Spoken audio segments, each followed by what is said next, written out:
Well, I don't know. I mean, I know that everybody is extremely frustrated with the taxes in Sandwich. And just as an example, you know, I pay now more per month than what I paid on a yearly basis when I bought my house. But I was very lucky that when I bought my house, I was at the beginning of my money-making years, and I wasn't a retiree who came here 20 years ago and have had to face those tax increases. But I think that as someone who's lived here, I understand why our taxes are the way that they are, and I wish more people did, as opposed to just sort of pointing fingers and thinking that there's some kind of malfeasance or dirty dealing that's gone on that's created, you know, the highest taxes on the Cape, and that also that, you know, while I'm definitely not opposed to seeing whatever commercial growth we have the potential to have in town, which isn't as great as I think a lot of people think. I mean, there's a lot, we've had a lot of build out. I mean, as I said, when I came here in 1982, if I drove down one end, if I drove around town and just pointed to you at what wasn't here, you would be amazed. So this notion that we're somehow anti-business or that we haven't welcomed business, I think that's a fallacy. The only business that I can think of that, you know, Sandwich ever sort of turned away was Cape Cod potato chips, because they were going to locate at the back of the industrial park, and the folks in Kensington Drive were going to have to be smelling fried potatoes all day. And I think that that was something that was, you know, a part of why what the word protective and protective zoning bylaws means. You know, that.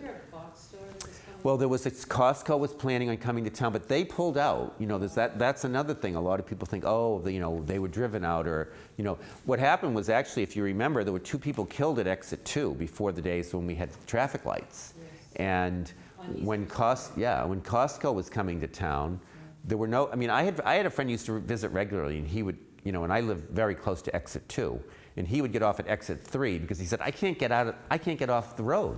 I can't get off the ramp. Because 130 is so busy. So I don't know whether this is what drove Costco away, but I know that Costco had themselves said 7,000 cars a day would come to their store. And I think that what happens in that regard is with the Cape Cod Commission, you have a regional planning department that says, if you're going to affect this road in these ways, you know, we as a town should not have to absorb the infrastructure changes that are going to have to take place to accommodate you. You should have to provide us with those changes, because they're, you know, in the same way that, I mean, if you look at that road in terms of how Mashpee Commons, for example, has affected, you know, life in Sandwich and South Sandwich, and getting off at exit 2 and if you live in South Sandwich at rush hour on a Friday night with all the people that are going to New Seabury and Mashpee Commons, you know, that's a regional effect. Yeah, there's actually traffic. Right, they have things that have impacts on a regional basis. Right. I don't know. I think but I think that part of, you know, what I try to sort of, I guess, promote is the notion that you know, it would be great for more commercial development. By all means, it would be especially great if we had some small startup companies that paid really great salaries as opposed to the service industry that tourism provides. But tourism is all we've got right now. It's the goose that's laying the golden egg. And sometimes I think when you have suggestions, you have to, you know, Costa Rica has somebody at every meeting from tourism department who says, because we know we rely so heavily on tourism, how is the idea that you have going to affect that industry? And I think sometimes we can be very short-sighted about, you know, how, you know, making sure we grow, but that we also, you know, preserve and protect what we've got. So we pay for the preservation of beauty, which brings people here. Right. And it's, to me, like I've always said, the beautiful symbiotic thing between tourism and living here is, yeah, it's frustrating to have the cars and all the rest of it, but the reason that they come here is the same reason that we want to live here. You know, the same qualities that the tourist that comes to park in the village and marvel at the architecture, or go for a walk on the canal, or go down to the boardwalk, or drive Route 6A, you know, are the same things that we all love about living here. So, you know, I just worry sometimes that there's this notion that people think that there's the possibility that they could maybe even not have to pay taxes if there's enough commercial development. And that's just, you know, that's just not realistic. You know, the taxes, I mean, it's just not realistic. That's just not going to happen. You know, there's just not that much undeveloped land that you can say, oh yeah, if I wave a magic wand and boom, we're all developed, none of us would have to pay any more taxes. That's never going to happen. In fact, I've asked, you know, our town assessor about that. What if I could wave a magic wand and everything were built out to its best, highest purpose? And how much would, you know, our taxes go down as a consequence overnight? And he said, you'd be lucky if they went down 5%. So my cry has become, you know, if you're spending $5,000 a year on your property taxes, what changes are you willing to see have happen in order to save $500? Right.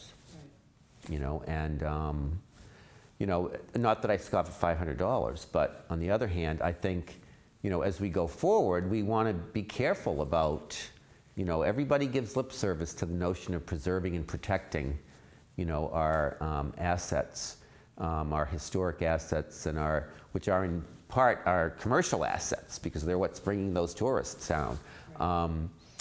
And yet, there's, you know, they'll come up with ideas like, let's commercialize Route 6A, let's commercialize one of the 10 most scenic highways in America, or let's change Sandwich Village to Freeport, Maine, and have, you know, a business in every house instead of homes. It's a neighborhood that's like sort of a living museum in a sense. You know, I live in the village. People walk up and down the street all the time. I mean, I can't tell you how many times on the summer day people will, and I live on a side street, will just be passing and peeking through the hedge, looking at people's gardens, or and they will just say, I can't believe, you know, that this is sort of real.